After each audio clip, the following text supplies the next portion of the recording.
اگر آپ بھارت کے اندر یا انڈیا کے اندر آپ دیکھیں کہ ان کی جو پالیسی تھی، ان کی معاشی پالیسی کو بھی اگر آپ دیکھیں، انہوں نے اللہ تللے کم کیے ہیں، گو کہ وہاں پر کرپشن بہت ہے، اور وہاں پر کوئی بندہ مل جائے جو انڈیا کے اندر رہنے والا ہے، جب آپ ان سے پوچھیں تو وہ کہتے ہیں نہیں آپ کے ملک میں، ہمارے ملک میں ٹھیک ہے جی، مارشل لا نہیں لگے، سب کچھ نہیں ہوا، لیکن سیاستدانوں نے لوٹ مچائی ہوئی ہے۔ لیکن ریاست نے جو کچھ ایکسپنسز جو ہمارے ملک میں بے دریغ کیے جاتے ہیں، وہاں پر وہ نہیں ہوتے، وہاں پر وہ اس طرح نہیں ہوتے۔ وہاں پر ایک عرصے تک وہاں پر جو گاڑیاں ہیں، وہ ہمارے یہاں پر جس طرح ہوتا ہے جی کہ جی بہت بڑے بڑے دفتروں کے لیے، بڑے بڑے عہدوں کے لیے مہنگی مہنگی گاڑیاں امپورٹ کی جاتی ہیں، وہاں پر یہ نہیں ہوتا۔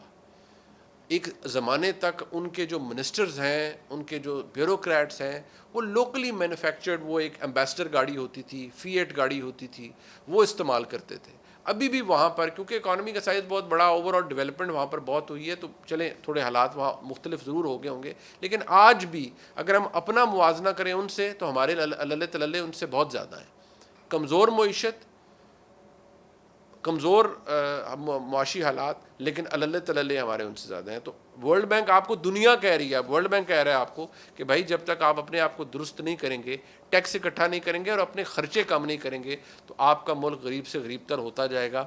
ہم واحد نیوکلیئر سٹیٹ ہیں، بہت اچھی بات ہے، ہمارے لیے یہ ایک فخر کی بات ہے، لیکن اگر ہم اپنا ڈسپلن درست نہیں کریں گے، جسے ہم معاشی ڈسپلن یا فسکل ڈسپلن کہتے ہیں، تو ہماری حالات بدل نہیں سکتے۔ بجلی کی قیمت اس لیے کیونکہ ہمارے ملک میں بجلی گھر تو لگ گئے ہیں، بہت اچھی بات ہے، لیکن وہ ایسی مہنگی بجلی ہے جو کہ میں پہلے بھی آپ کو بتا چکا ہوں کہ وہ اب ہمارے سروں پر وہ ناچ رہے ہیں بجلی کے بل، اور نہ وہ کم ہوں گے، نہ حالات کو بہتر ہوں گے۔ ڈالر روپی پیرٹی اللہ اللہ کر کے تھوڑی بہتر ہو رہی ہے، اور بتایا جا رہا ہے کہ جی اگر رگڑا لگا کرنسی اسمگلرز کے خلاف تو شاید ہمارا ڈالر 250 یا 255 روپے پر آ جائے۔ بہت اچھی بات ہے، میں آپ ہم سب دعا گو آ جائیں، لیکن کبھی آپ نے روٹ کاز جاننے کی کوشش کی ہے کہ آج ہم ان حالات میں پہنچے کیوں ہیں؟ اس کے لیے میں ہمیشہ اپنے دوستوں کو کہتا ہوں کہ تاریخ کا مطالعہ بہت ضروری ہے، کہ ہم نے اپنے ساتھ کیا کیا ہے۔ اوور آل مہنگائی پلس بد انتظامی، معاشی بد انتظامی، وہ آج ہماری یہاں وجہ بنی ہوئی ہے۔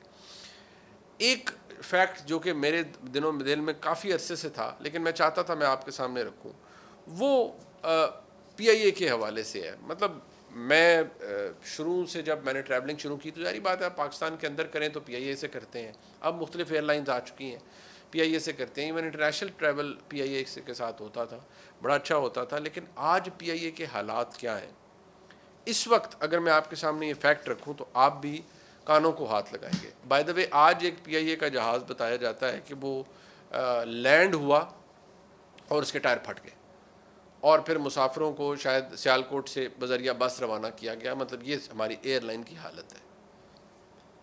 پی آئی اے کا اس وقت جو ماہانہ خسارہ ہے، خسارہ یعنی لاس ہر مہینے، وہ 12 ارب روپے کا ہے۔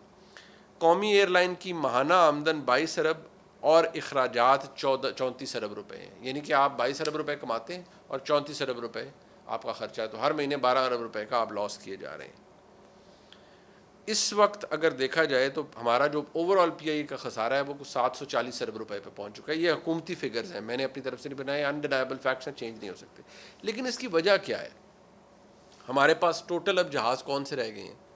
کل 31، جن میں سے میرے خیال میں بتایا جاتا ہے کہ ایئر بس کمپنی کے جہاز ہیں۔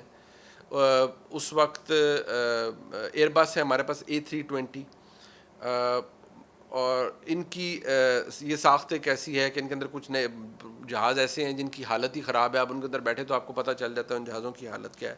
کچھ جہاز بوئنگ کے ہیں۔ اب بتایا جاتا ہے کہ 15 کے لگ بھگ جہاز ایسے ہیں جو پی آئی اے نے لیز پر لے رکھے ہیں، اور ان کی مد میں ظاہری بات ہے جو لیزنگ کمپنیوں کو ہر مہینے پیسے دیے جاتے ہیں، یا وہ ان کے ساتھ ایڈجسٹمنٹس ہوتی ہے، پیریوڈک ہوتے ہوں گے، کوارٹرلی ہوتے ہیں، ایئرلی ہوتے ہیں، یا منتھلی ہوتے ہیں، وہ پی آئی اے کی اپنی ڈیل ہے۔ لیکن سب سے تباہ کن بات جو میرے اور آپ کے لیے ہے وہ کیا ہے کہ پی آئی اے دنیا کی واحد ایئر لائن ہے، دنیا کی واحد ایئر لائن ہے جس پر جہاز مطلب اگر دیکھا جائے کہ اگر ہمارے پاس 30 ٹوٹل چلیں جہاز ہیں، 30 یا 31، ہر ایک جہاز کے لیے پی آئی اے کے پاس 500 لوگ ہیں مختلف کام کرنے کے لیے۔ جبکہ دنیا کے دیگر بڑی ایئر لائن کمپنیز کے اندر دیکھا جائے تو وہاں پر جہاز 150, 140, 150, 155 اتنے لوگ ہوتے ہیں. ہمارے ہاں پی آئی اے کو کیا بنا دیا گیا ہے؟ ایک ریکروٹمنٹ سینٹر بنا دیا گیا ہے. یونین موجود ہے، جو یونین کے حضرات دیکھ رہے ہوں گے شاید وہ مجھے برا بھلا کہیں، کیونکہ ظاہری بات ہے وہ اپنے اس ادارے کے ساتھ ان کے روزی روٹی جڑی ہوئی ہے. لیکن پی آئی اے کا سب سے بڑا مسئلہ کیا ہے؟ پی آئی اے کا مسئلہ یہ ہے کہ وہ ایک ریکروٹمنٹ ایجنسی بنی ہوئی ہے. خاص طور پر ہمارے دوست جو پاکستان پیپلز پارٹی کے جب اقتدار میں آتے ہیں، آج بھی سب سے زیادہ پی آئی اے کی نجکاری کو جو جماعت رزسٹ کرتی ہے وہ پاکستان پیپلز پارٹی ہے. وہ کیوں؟ وہ اس لیے کیونکہ پیپلز پارٹی سمجھتی ہے جی یہ نیشنل ایسٹ ہے، جی وہ آتے ہیں تھوک کے حساب سے لوگوں کو نوکریاں دی جاتی ہیں. اس کا نتیجہ یہ ہے کہ اگر پوری ایئر لائن کے لیے، میں ایک مثال دے رہا ہوں، اگر پوری ایئر لائن کو 100 لوگوں کی ضرورت ہے تو پی آئی اے کے اندر 800 لوگ موجود ہیں. میں مثال دے رہا ہوں، 800 لوگ موجود ہیں. اس نے کیا چلنا ہے اس ادارے نے؟ آج پی آئی اے کی حالت یہ تھی کہ اس مہینے پی آئی اے کا آپریشن معطل ہو رہا تھا کیونکہ ان کے پاس چلانے کے لیے پیسے ہی نہیں تھے. خسارہ در خسارہ، خسارہ در خسارہ، خسارہ در خسارہ. پھر ان کو ایک لیز گورنمنٹ نے، وہ قرضہ انہوں نے دیا ہے 17 ارب روپے کا آپریشنز چلانے کے لیے. اب ہو کیا رہا ہے پی آئی اے کے اندر اس وقت؟ جو ایس اے ایف سی بنی وہ انویسٹمنٹ کے لیے تو بنی ہوئی ہے، فیسیلیٹیشن کاؤنسل، لیکن پورے ملک میں جو مقتدرین کے اسٹیبلشمنٹ نے یہ فیصلہ کیا ہے کہ جی پی آئی اے کے ایسٹس بہت اچھے ہیں، سب کچھ ہے، پی آئی اے کی نجکاری ضروری ہے. پی آئی اے حکومت نہیں چلا سکتی، کوئی بھی حکومت آ جائے وہ نہیں چلا سکتی. آپ فیشن کر لیں گے، نئے نئے جہاز لے آئیں گے، مہنگے مہنگے جہاز لیز پر لے آئیں گے. لیز پر لائیں گے نا، خریدنے کی ہمارے پاس کہاں اوقات ہے. لیز پر لائیں گے، خرچہ پھر بھی پورا نہیں ہوگا، پھر بھی خسارے میں رہے گی پی آئی اے. کہاں سے پیسے پورے کریں گے؟ میں تو جتنے لوگوں سے ایویشن کی بات کی ہے ان میں سے کسی ایک نے بھی مجھے یہ نہیں کہا کہ پی آئی اے کو ہم خود ہی پروفیٹیبل بنا سکتے ہیں. پتہ نہیں کیسے بنا سکتے ہیں، انلیس کہ ہمارے پاس بہت سارا زر مبادلہ ہو، اربوں ڈالر اس کے اندر انویسٹ کیے جائیں تو ہاں پھر ٹھیک ہے، اس کو آپ خود ہی کھڑا کر سکتے ہیں. لیکن وہ پاکستان کے پاس نہیں ہے. 1 ارب ڈالر کے لیے آئی ایم ایف کے سامنے ناک رگڑنا پڑ رہا ہے ہمیں. پی آئی اے کی نجکاری آج بھی رجسٹ کی جائے گی. مجھے نہیں امید کہ نگران حکومت کے دور میں کچھ ہو سکتا ہے. فواد حسن فواد صاحب بڑے کریڈیبل ایک بیوروکریٹ ہیں، ان کو نگران وہ وزیر ہیں غالباً نجکاری کے. وہ ایک پلان بنا ہوا ہے، اس پر عمل کر رہے ہیں. مجھے نہیں پتا وہ کتنا عمل کر پائیں گے. لیکن اب ریاستی سطح پر فیصلہ ہو گیا کہ پی آئی اے کا بوجھ برداشت نہیں کیا جا سکتا، بالکل نہیں کیا جا سکتا. وہ اس لیے کہ پی آئی اے ایک ڈمپنگ گراؤنڈ بن گیا ہے. پیسہ ڈالو، وہ کنواں ہے، اس میں چلا جائے گا، کوئی فائدہ نہیں ہوگا. لہٰذا آپ خود اندازہ لگائیے کہ کیا آپ کی نیشنل کیریئر چل سکتا ہے ایسے حالات میں؟ نہیں. یہ ایک مثال ہے پی آئی اے. آپ کو ایسے 10 ادارے اس ملک کے اندر مل جائیں گے جن کا یہی حال ہے، جن کی نجکاری ضروری ہے. آپ کبھی ترقی نہیں کر سکتے ریاستی طور پر، ملکی طور پر، اگر آپ ان چیزوں کو درست نہیں کریں گے. اب میں ایک اہم موضوع ہے، ظاہری بات ہے، پاکستان تحریک انصاف کے بہت سے دوست جو چاہتے ہیں عمران خان صاحب کی جلد ان کی سزا، اس میں بھی ان کو بیل ملے، یعنی سائفر والے معاملے پہ. دیکھیے ان کی ضمانت تو لگ گئی، لیکن میں نے آپ کو پہلے بھی کہا تھا وہ جو خصوصی عدالت ہے اس نے ریجیکٹ کی. مجھے اسلام آباد ہائی کورٹ سے بھی ان کی ضمانت ہوتے نظر نہیں آتی، کیونکہ وہ کیس جس طرح کی اس کی نوعیت ہے، نہ شاہ محمود صاحب کی ضمانت یہاں سے ہو سکتی ہے، نہ مجھے عمران خان صاحب کی ضمانت لگتی ہے. وہ بڑا سخت کیس بنا ہوا ہے. اور اسد عمر صاحب کا میں اب بھی مجھے لگتا ہے کہ وہ ابھی بھی وہ حفاظتی ان کا چل رہا ہے. مجھے نہیں لگتا کہ ان کو وہ کتنے رگڑے میں آئیں گے. شاہ محمود صاحب کے خلاف معاملہ سخت ہے، ان کو وہ فارن منسٹر تھے، ان سے کہا جا رہا ہے کہ جی سرٹن آپ بتائیں، پھر وہ کچھ باتیں انہوں نے بتا دی، اس سے آگے وہ نہیں جاتے. عمران خان صاحب کو یہاں سے بیل نہیں ملے گی. مجھے لگتا ہے اگر ملے گی تو شاید سپریم کورٹ سے ملے گی، وہ بھی شاید والی، لیکن شاید سپریم کورٹ سے مل جائے. یہاں سے بیل انہیں نہیں ملے گی لاہور اسلام آباد ہائی کورٹ سے. میں بہت خوشگوار حیرت میں مبتلا ہو جاؤں گا اگر انہیں یہاں بیل مل جائے. لیکن ایک بات میں ضرور کہنا چاہوں گا کہ جتنی مرضی تلخی لے آئیں، جتنی مرضی مسائل عمران خان کے ہوں، کچھ کام نہیں ہونے چاہیے. جیسے کہ جی کیس آ گیا جی، وہ جی چل رہا ہے جی، وہ عدت کے دوران نکاح والا. دیکھیں یہ بصد احترام بہت سے لوگ مجھ سے ڈس ایگری کریں گے، یہ ذاتی عمل ہے کسی کا. بھائی مجھے نہیں پتا کہ وہ عدت کے دوران تھا، عدت کے بعد تھا، کیا تھا. اس سے پاکستان کی نیشنل پالیٹکس کے اوپر کیا فرق پڑتا ہے، کیا نہیں پڑتا.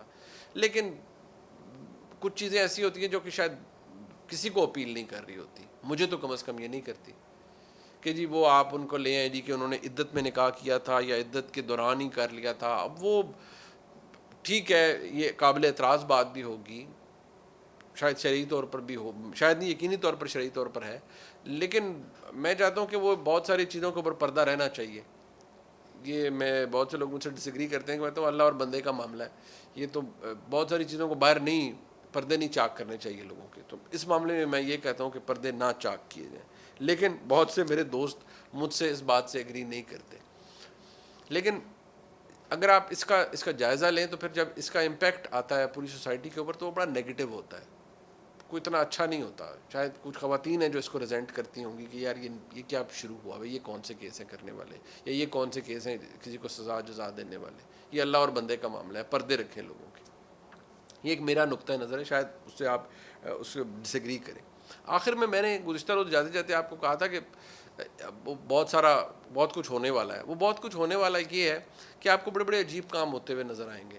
یعنی کہ اب سٹارٹنگ نیکسٹ ویک آپ کو پتہ لگے گا کہ کچھ لوگ ایسے راہ چلتے گرفتار ہو جائیں گے، اور وہ عام راہ چلتے ایزن کہ وہ نیب کے چکروں میں کو بلا لیا جائے گا، کسی کو کال اپ نوٹس ایک کے بعد دوسرا تیسرا، پھر نیب ان کو کئی لوگوں کو بلا کر گرفتار کرنا شروع کر دے گی.